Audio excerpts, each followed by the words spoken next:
তো যে সূরা থেকে কথা শুনবো সূরার নাম কথা বলেন। দোহা মানে আলো, দোহা মানে আশার আলো। কিসের আলো? সম্ভাবনার আলো। সুবহানাল্লাহ পড়েন। আলো শুনলে ভালো লাগে না নাকি অন্ধকার ভালো লাগে? এজন্য আল্লাহ আলোর নামে সূরা দিলেন। সুবহানাল্লাহ পড়েন। দোহা মানে প্রভাতের সূর্য কিরণ। সকালবেলার যে সূর্যের কিরণটা আলো গোটা পৃথিবীকে আলোকিত করে দেয়, এটার নাম আদ-দোহা। এটার নাম আদ-দোহা। এই সূরাতুদ দোহা এটা একটা মোটিভেশনাল সূরা। কি সূরা? ইন্সপাইরেশনাল সূরা। কোরআনে কয়েকটা মোটিভেশনাল সূরা আছে, এর মধ্যে অন্যতম হচ্ছে সূরাতুদ দোহা।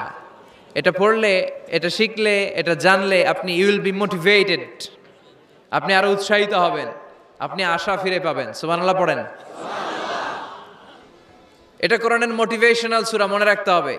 যুবকরা মোটিভেশন শব্দটা চেনো না তোমরা? মোটিভেশন এই সূরাতে তোমরা you will get huge motivation in this সূরা ইনশাআল্লাহ। অনেক মোটিভেশন পাওয়া যাবে, কারণ এটা আলোর পথ দেখায়। কিসের পথ? দোহা মানে আশার আলো, ঠিক কি না? বিশ্বনবীকে আল্লাহ আলোর সাথে তুলনা করেছেন, বলেছেন বিশ্বনবী হচ্ছে নূর। সুবহানাল্লাহ পড়েন। এই কিতাবকে আল্লাহ, কোরআনকে আলোর সাথে তুলনা করেছেন। আল্লাহ বলেছেন এই কোরআন হচ্ছে নূর। আবার এই কোরআন অন্ধকার থেকে মানুষকে কোন দিকে নেয়? আলোর দিকে নেয়।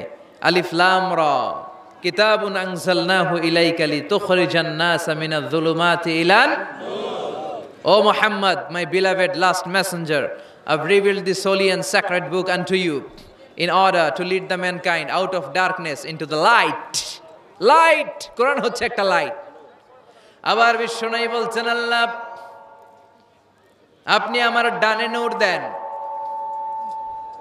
আমার বায়ে নূর দেন, আমার সামনে নূর দেন, আমার পেছনে নূর দেন, আমার উপরে নূর দেন, আমার নিচে নূর দেন, আমার গোশতের ভিতরে নূর দেন, আমার হাড্ডির ভিতরে নূর দেন, আমার জন্য আপনি নূরের ব্যবস্থা করে দেন। নূর চাইতেন, আলো চাইতেন। আর কোরআন এমন কিতাব যেটা আপনাকে আলোর দিকে নিবে। সুবহানাল্লাহ পড়েন। সূরার নাম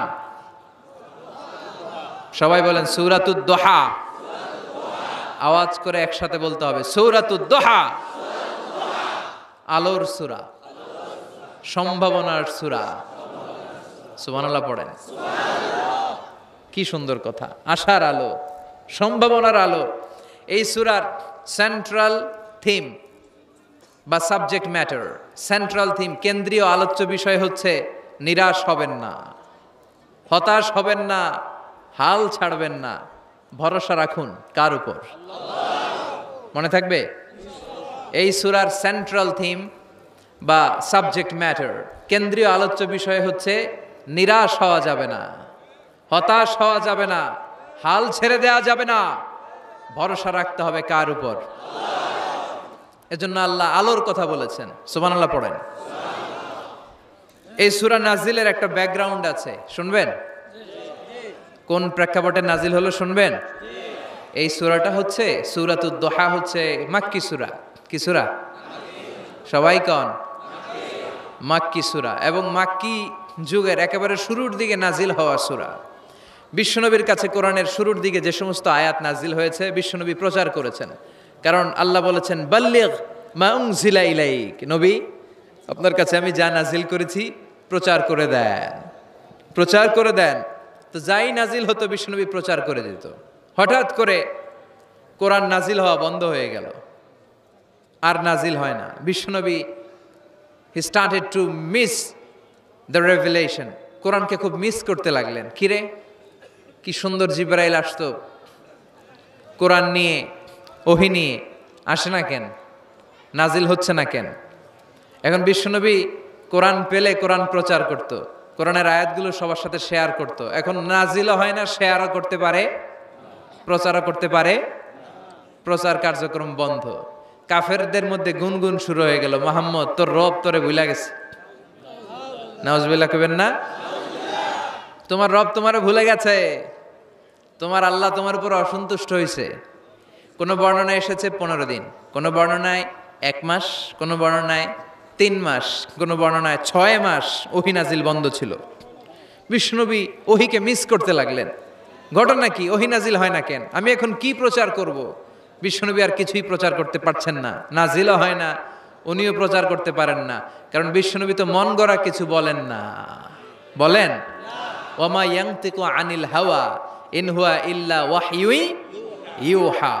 আল্লাহর ওহী আসলে বিশ্বনবী বলে, তা না হলে বিশ্বনবী বলে। বিশ্বনবী যাই নাজিল হতো প্রচার করে দিতেন, আয়াত ওনার উপর অবতীর্ণ হতো মানুষের সাথে শেয়ার করে দিতেন। এখন আয়াত নাজিল হয় না, বিশ্বনবীও শেয়ার করতে পারে না। সাহাবারা বলল, বিশ্বনবী আয়াত নাজিল হয় না কেন? বিশ্বনবী বলে, আমি কিছু জানি না। কাফির মুশরিক মহলে গুনগুনানি শুরু হয়ে যায়। ঘটনা কি?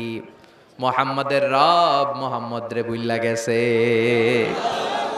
মুহাম্মাদের রব মুহাম্মদের ছাইরা দিছে, মুহাম্মদের আর পছন্দ করে না, এজন্য কোনো আয়াত নাজিল করে না।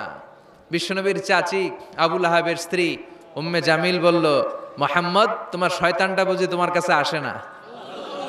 এই শয়তান দ্বারা উদ্দেশ্য নিয়েছে জিবরাইল আলাইহিস সালামকে। নাউজুবিল্লাহ পড়েন। এবার বিশ্বনবী টেনশনে পড়ে গেলেন। ঘটনা কি রে? কি ভুল আমার হয়? কি অন্যায় আমি করলাম? কি ভুল আমার হচ্ছে?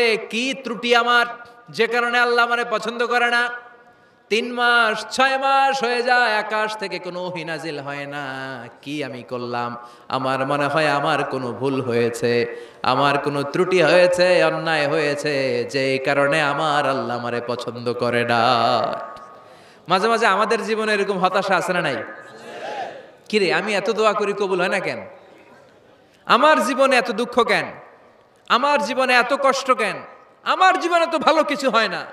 সবাই হুর হুর করে এগিয়ে যায়, কত সুন্দর ক্যারিয়ার, বিসিএস হয়ে যায়, সরকারি জব হয়ে যায়, ব্যবসায় লালে লাল, আমার তো কিছু হয় না, আমার কিচ্ছু হলো না। এরকম হতাশা আছে না নাই?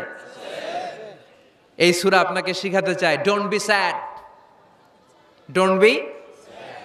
Don't be frustrated, don't be upset. Upset হয় না, হতাশ হয় না, ভরসা রাখো কার উপর? আজীবন হতাশাগ্রস্ত মানুষের জন্য এই সূরাটা একটা আলোকবর্তিকা আর মশাল হয়ে কাজ করবে। সুবহানাল্লাহ পড়েন। মোটিভেশনাল সূরা। আল্লাহু আকবার। বিশ্বনবী চিন্তায় পড়ে গেলেন, মনে হয় ভুল হয়েছে। কেন ওহী আসে না? কি আমার অপরাধ? কেন কোরআনের আয়াত নাজিল হয় না? কেন আল্লাহ ওহী পাঠায় না? বিশ্বনবী যখন চিন্তিত, বিশ্বনবী যখন হতাশ, তখন আল্লাহ নাজিল করলেন ওয়াদ-দুহা, ওয়াল-লাইলি ইযা সাজা, ওয়াদ-দুহা, আলোর শপথ, ওয়াল-লাইলি ইযা সাজা, আর রাতের শপথ, যখন রাতটা নিঝুম হয় আর হয় নিস্তব্ধ। সুবহানাল্লাহ কইবেন না?